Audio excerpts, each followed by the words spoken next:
What's good, ladies and gentlemen? Bitches, welcome back to the channel. We're here recording live from the mothership once more. Southampton career mode. We have another episode for you guys, man. I know you've been missing it, because I've been missing it, man. I've been sitting every day. I've been waking up thinking, I'm gonna record some Southampton today.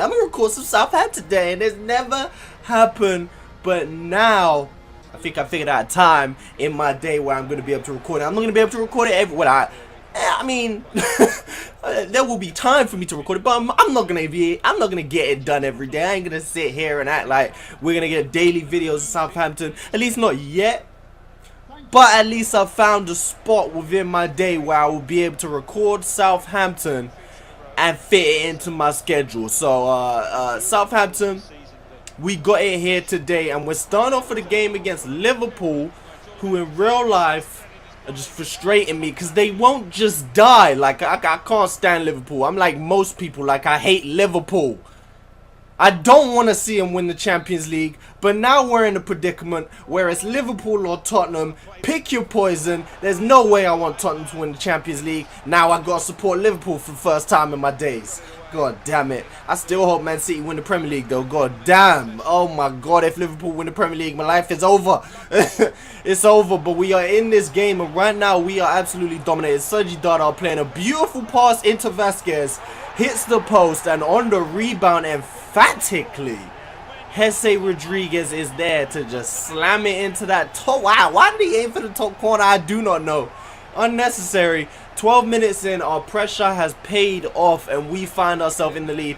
Lucas Vasquez a little bit unfortunate hitting the post right there, and his numbers this season are down a lot. I mean, him being our main guy for the first two seasons, he's not played bad. He ain't played bad at all, but his numbers are definitely down, and he's even his games played kind of declining, not a huge amount, but dropping just a little bit. So maybe within the next season we start to I mean, he's getting on in age. He's not grown at all in this entire season.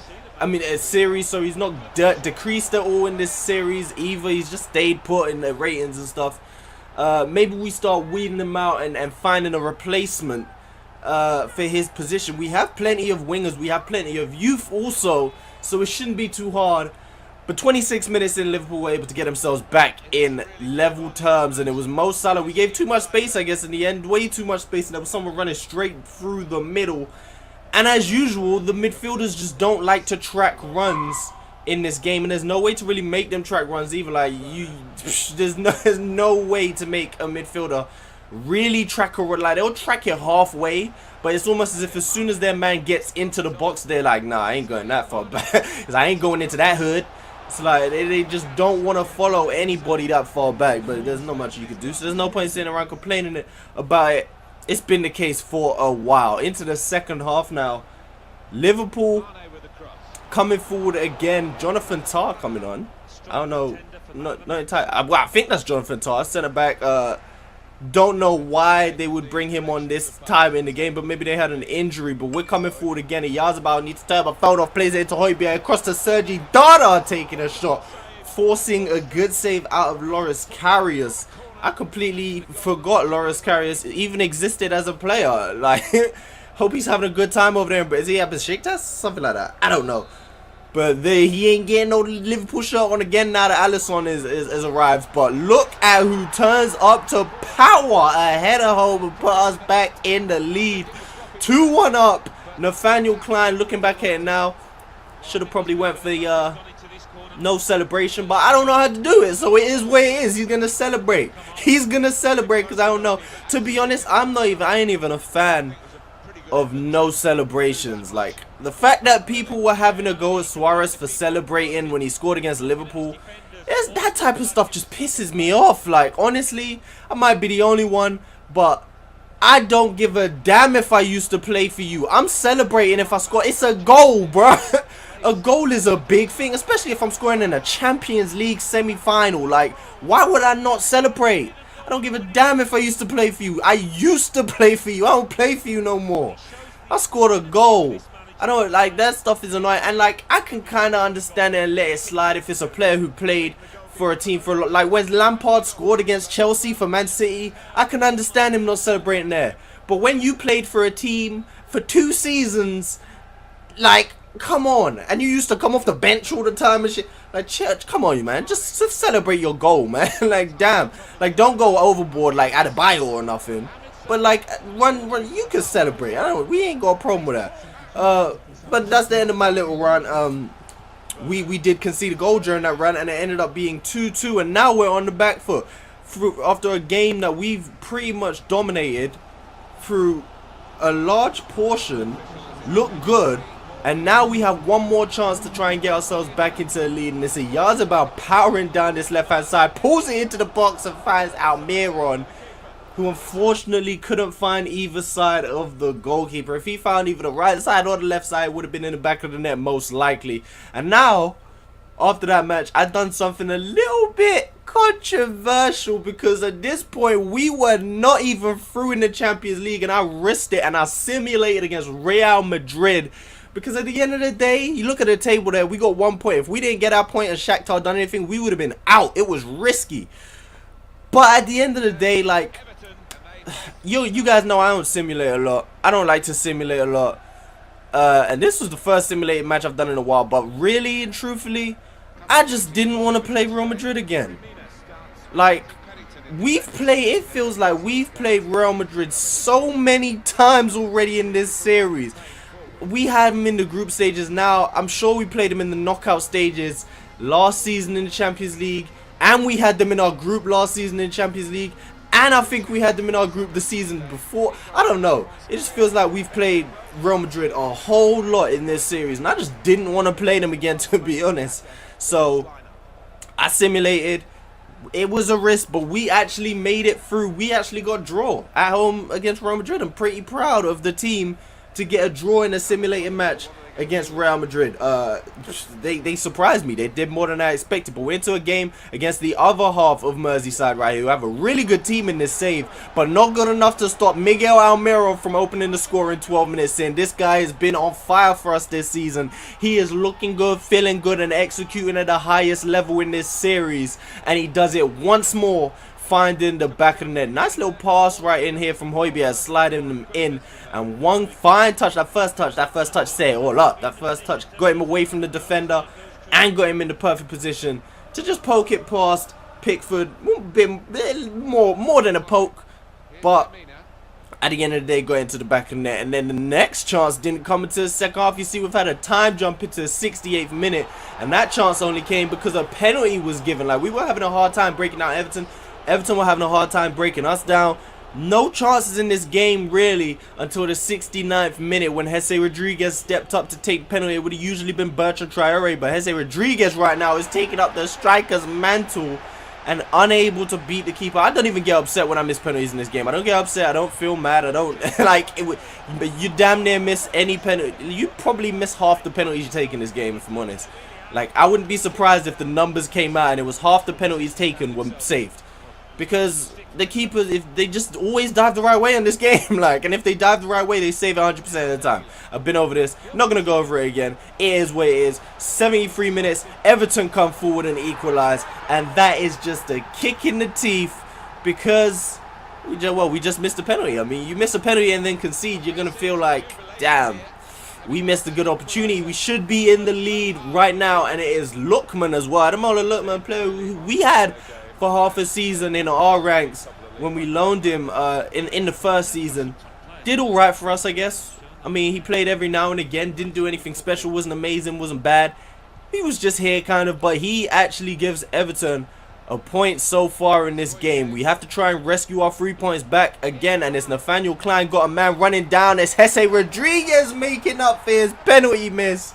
Nice little finish from a tight angle, finding that. That kind of slightly reminds me of Aubameyang's goal just yesterday in the Europa League. You know, the way at a kind of tight angle, and instead of trying to finesse or anything, you just say, you know what, let me just ross it past the keeper. Similar, not exactly the same, but similar. But yeah, Jesse Rodriguez absolutely steps up and makes up for his penalty miss. I mean, the man could have just went into a shell and said, I missed a penalty.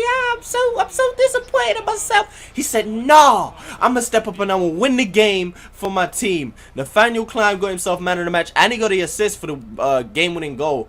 So, all good. Another 3 points in the league right here. First 3 points of today's episode, including Champions League. Sasha Fisher continuing to train him. We're going to look out. He's actually going to go out on loan when the transfer window opens in January. I believe he's going out to Reading. So yeah, that's that. And in the Champions League round of 16, we have secured ourselves a match against Wolfsburg. I'm not too upset about that one. I feel like that is definitely a team that we can take. It's a privilege to be here today for this very special fixture. The interest has been enormous. Every time they meet each other, these two teams, it is a very special day. And we can fly higher than spaceships, baby. Okay, we're into our Derby Day match. And this is the lineup we're going with. Ariole and go Hakimi, Orban, Rodriguez and Bertrand at the back. Valverde and Højbjerg playing in them defensive midfield roles. Oyarzabal stepping into the cam position with Vasquez and Buffal either side of him. And Jesse Rodriguez leading the line again in Bertrand Traore's much felt absence. I mean, it's felt, but we're still picking up points. We're still doing pretty well without Bertrand Traore. So, I mean, that just shows how strong our team is in depth. And I've been saying that. I'm happy with the team. Like, we got a good team here at Southampton, and it's only going to improve throughout the next season or so, especially if we keep doing well. So I can't complain. And for the second game in a row, this time in the 16th minute, this time Jesse Rodriguez is taken down inside the box, and we get ourselves another penalty. I'm pretty happy as well. I don't think I've mentioned, but it feels like you get a lot more penalties in this game. Not necessarily free kicks, but penalties for some reason. It seems like you get a lot more. I feel like throughout previous FIFAs, you didn't really get a lot. Like, the AI didn't really make a lot of mistakes inside the box when it comes to tackles, but now you get a decent amount of penalties. And this time, Hesse didn't step up to take it. This time, Oyarzabal stepped up to take it, and that was, I mean, the results were vastly different. Look at the way he stuck that penalty right in the car. So sexy. But you know what's annoying about that? If the keeper dived the right way, he would have saved it. No matter how far I tucked that into the corner, if the keeper dived the right way, he would have saved it. It's so annoying.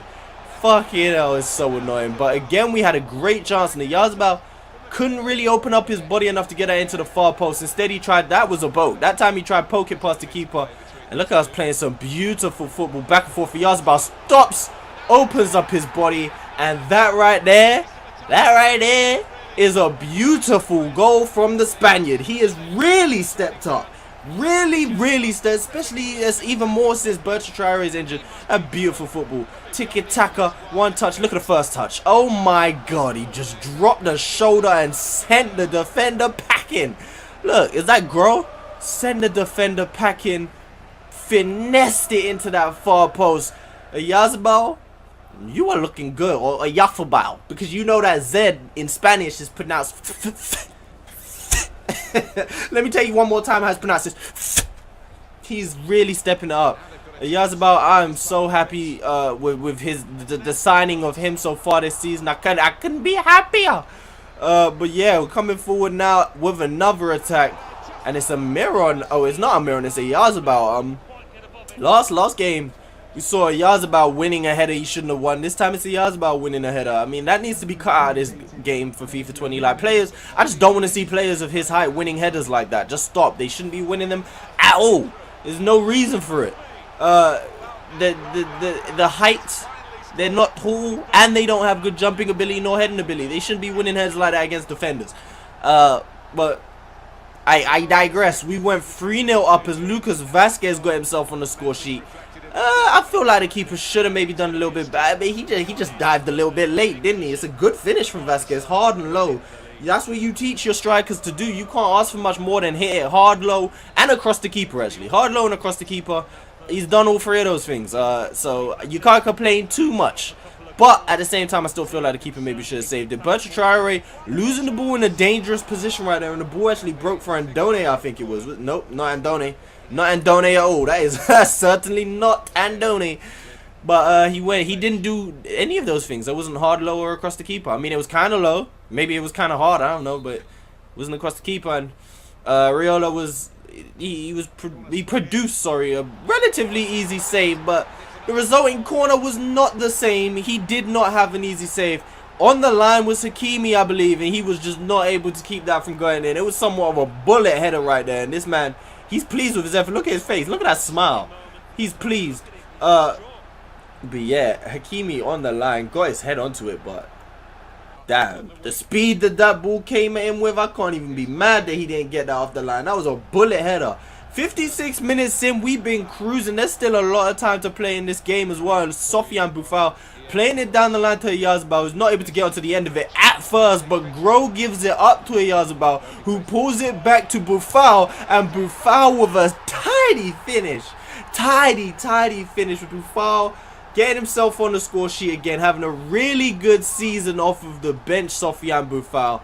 I gotta really make sure I start producing these episodes a little bit more consistently, so you guys can really remember. I don't actually know if you guys remember what's been going on earlier in the season. I hope you guys do. Like, I hope you remember that Boufal's been having a really good season, and Almiron's been having a good season. Obviously, Traore.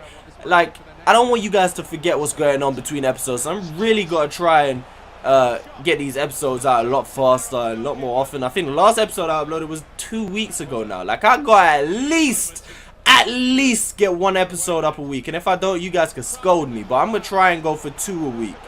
That's where we're at right now. Like, I'm settling for 2 a week right now, at least, to get the ball back rolling. At the very least, 1 a week. Like, once every 2 weeks. Nah, I can't run, bro. As for Celta Vigo, we'll see. We'll see. I don't really want to cut it off right now. It's annoying because each time I've tried to do 2 career modes at once, it hasn't worked. This time I was really certain, like I was 100% sure I could run 2 at a time and make it work. But then circumstances changed, work and such, and now I have a lot less time on my hands. And when I say I have a lot less time, I have a lot less time. So, like, it's hard getting up as much videos as I am with walkthroughs and WWE and streaming and whatever. Like, I gotta stream a lot less now as well, man. But I'm trying so hard. So hard.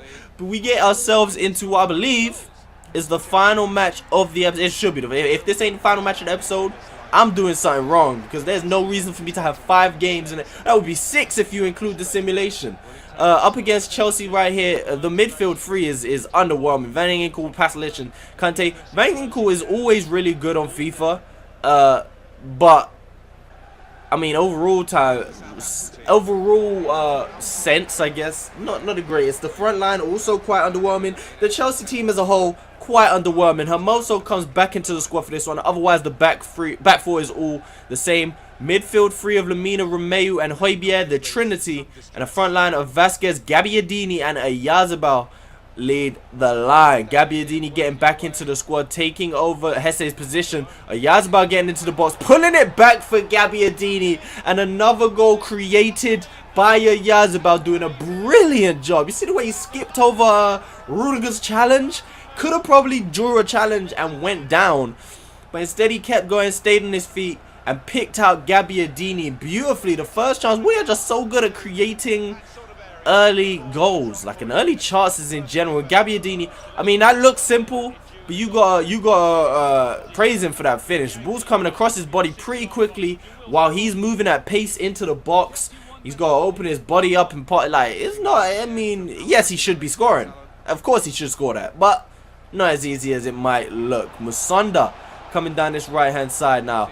I mean, Musonda is a player who I believe should have good potential in this game, but in season 3, I don't think he would have nearly reached that. But we have to appreciate Eden Hazard. I know a lot of people don't like to appreciate Eden Hazard in real life, which is a crime, because this man is easily one of the best players. I'd say top 2 is between him and Kevin De Bruyne for the best players in the Premier League. We have to appreciate Eden Hazard, but, like, we have to appreciate that finish. You know what? Seeing that from that angle, Areola really fucked up right there.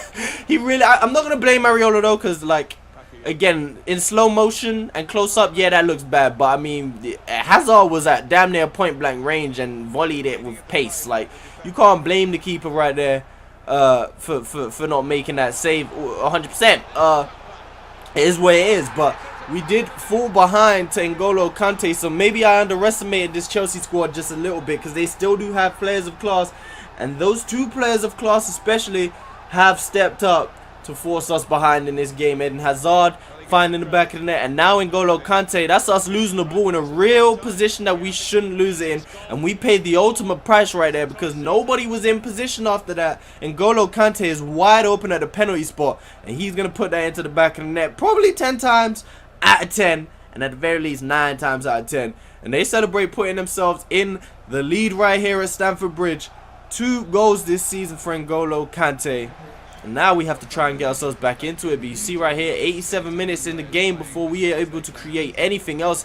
Gabbiadini into Hakimi. Jesse Rodriguez has come off the bench. Poor challenge from Rudiger. Jesse Rodriguez is still going. Finds Romeu. Back to Rodriguez. Plays it across the Yazebao. And the Yazebao finds the back of the net. It started a little bit before it went into the back of the net. I wasn't sure if it was going to go in. And the Yazebao steps up one more time. To find us a point. We have patience. I love that patient build up. And look at that finish. Look at it. Hard, low, and across the keeper. First time too. Yazebao gets himself on a score sheet again. An assist and a goal for the young Spaniard. And he gets himself man of the match for that one. And he's still growing. 83 overall now. Oh my god, he's looking good. Bad news coming out of that game. Pulled hamstring for Lucas Vazquez. 3 weeks out. And maybe that pulled hamstring, some time off, can let him rejuvenate and really come back for the end of the season, the second half of the season, fresh and really step it up.